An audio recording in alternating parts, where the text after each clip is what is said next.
Hello YouTube comic book community, this is Dave with SpiderMan Studios and welcome to my channel. And we're back for fourth part of my Tales of the Spinner Rack, and we're still on the Gold Key comics as you saw in the introduction. We're on the fourth side. This is a five-sided rack, so two more sides to go and we'll be done with this rack. But anyway, as I've done in the past, I'll go ahead and I'll collect these comic books from this side here. Let me just scan up, pull them off the rack, and we'll look at them and talk about them a little bit. So stay tuned. All right, we're back, and starting out with Batman 190 from 1967. The writer of this book was Gardner Fox, and the cover artist was Carmine Infantino. This is probably one of my, I would say maybe my favorite Silver Age Penguin cover. Great imagery. It's got all these little umbrellas. I think they were called robot trellas. They were remote controlled umbrellas that, as you can see, would shoot poison and had various weapons attached to them. And, you know, Carmine Infantino is well-known name in the DC universe. In 1956, he created the Red and Yellow Flash that appeared in Showcase number 4. You know, and that is generally considered a book that revitalized the superhero genre and kicked off the Silver Age. And Carmine also had, in 1966, he became editorial director, and he had a lot of influence over at DC. Not only did he promote newcomer artist Neil Adams, he brought in a kind of a fresh wave of talented artists, including Bernie Wrightson, Mike Kaluta, and Walt Simonson.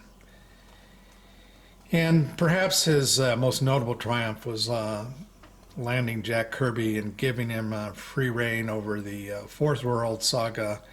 And of course, that is a saga which Kirby wrote, penciled, and edited, and included the Forever People, New Gods, and Mr. Miracle.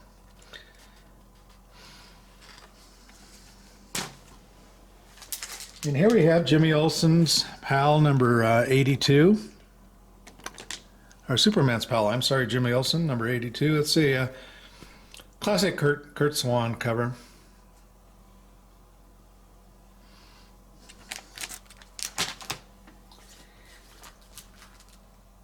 Moving to a completely different genre, a Harvey, number 41 of Little Dots, Uncles and Aunts. I always kind of like this cover because of its space theme.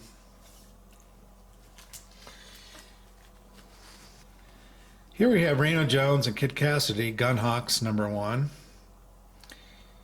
This was kind of an interesting comic book. The kind of the storyline was based on Kid Cassidy was the son of a plantation-owning family, and Jones was an African-American slave on the family, but Kid Cassidy's father was, I guess you could say, somewhat progressive in that he treated his slaves much more like employees rather than slaves. And so the Reno Jones and Kid Cassidy grew up together and were friends. And at one point, though, oddly enough, they fought against the Union Army, but later on then were crime fighters. Okay, here we have Superman's pal Jimmy Olsen, number 74.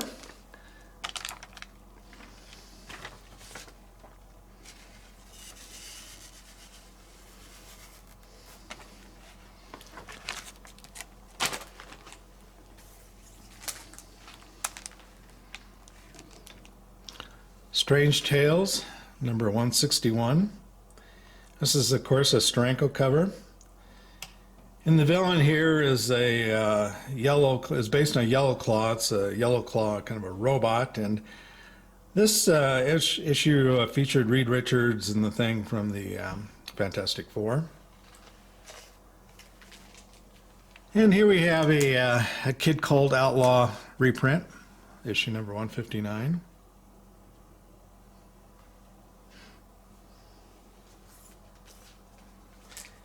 Captain America, number 153.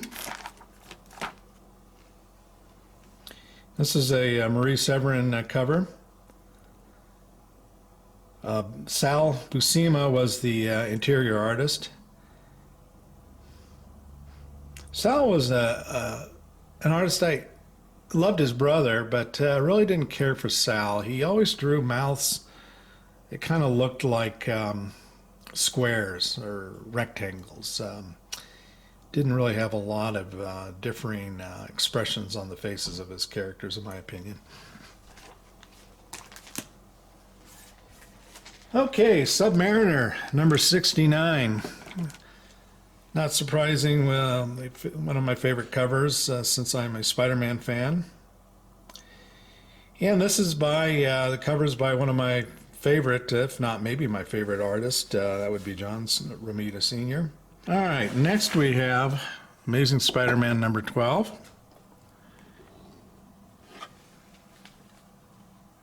And in this issue, Peter Parker does get unmasked, but nobody believes that, as I recall, that Peter Parker was Spider-Man because when he was fighting Doc Ock here, he was weakened substantially by some kind of sickness, illness, as I recall, flu, something like that. Of course, that's a Ditko cover. And now we move on to Thor 189, and a Hela cover. And as I've mentioned in the past, I really like Hela covers, and this once again is cover. It's by John Buscema, and I like John's work a lot better than his brother Sal. And now moving on to Showcase number 55. And this is the first Silver Age appearance of Solomon Grundy.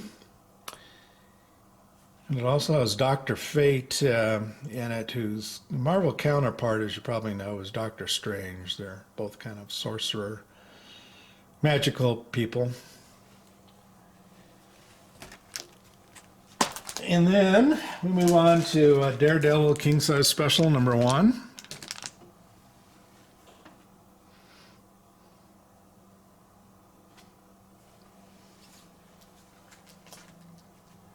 Challengers of the Unknown number 32.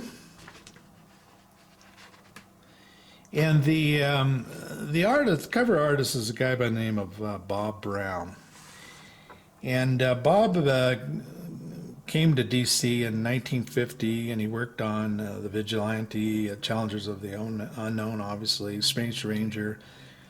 But he's perhaps best known for his work on Batman and Superboy titles. In the mid-70s, he drew Daredevil and Avengers for Marvel, but he quickly returned back to DC and did some Wonder Woman and Supergirl work.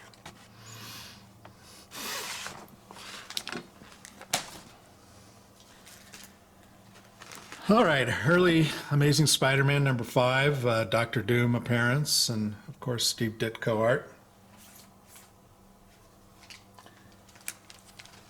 Captain America number 114, cover drawn by John Romita Sr.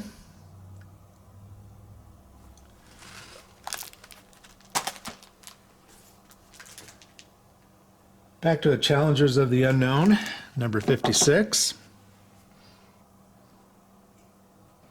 Really like the costume of this villain and that headdress. Pretty cool looking. And here we have Cap number 106. And I'm sure you could recognize this as a Kirby cover. Interestingly, this particular issue had a letters page, and it was entitled Let's Yap with Cap. Probably not the best title that Marvel came up with for a letters column.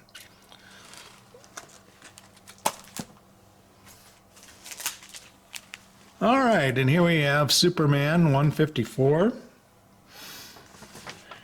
And this is from, oh gosh, I'm not sure, 1962. Kurt Swan cover, well-known Superman artist, as you well know, and fighting his villain, Mxyzptlk. I think I pronounced that right. Mxyzptlk. And here we have an issue of Kid Cold Outlaw, number 196.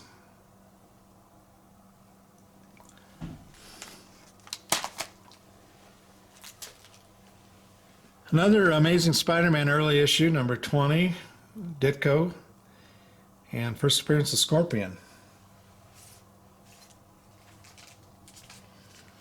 Tales to Astonish, number 82. I believe this is a Gene Colan cover from 1966.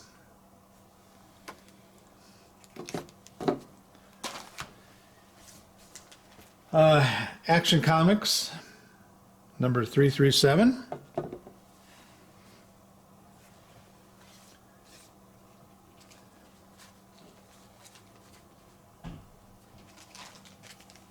And here we have Buster Crabbe, number 9, from 1951.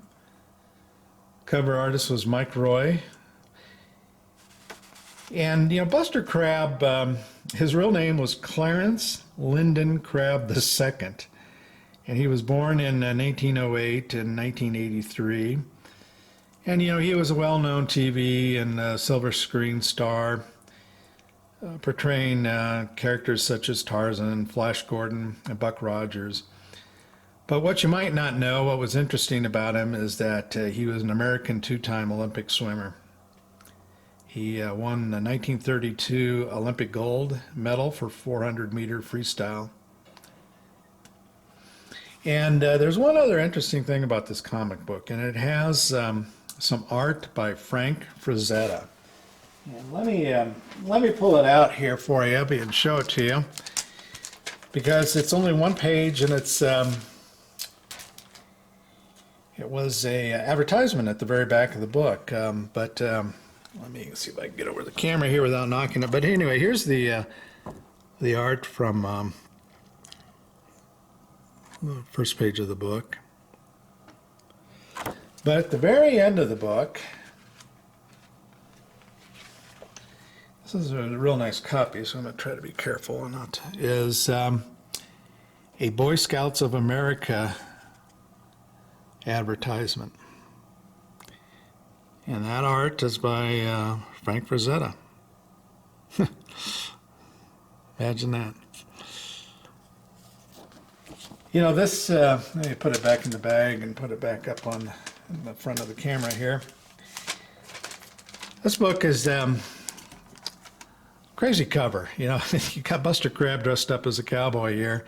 Yet clearly it's kind of a sci-fi theme going on. Kind of like goofy covers like that. All right, here we have Amazing Spider-Man number 77, John Romita Sr. cover.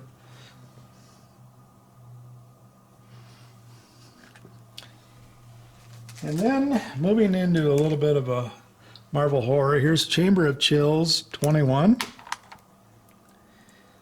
It's from 1976. Cover artist was a fairly well-known name, Ed Hannigan.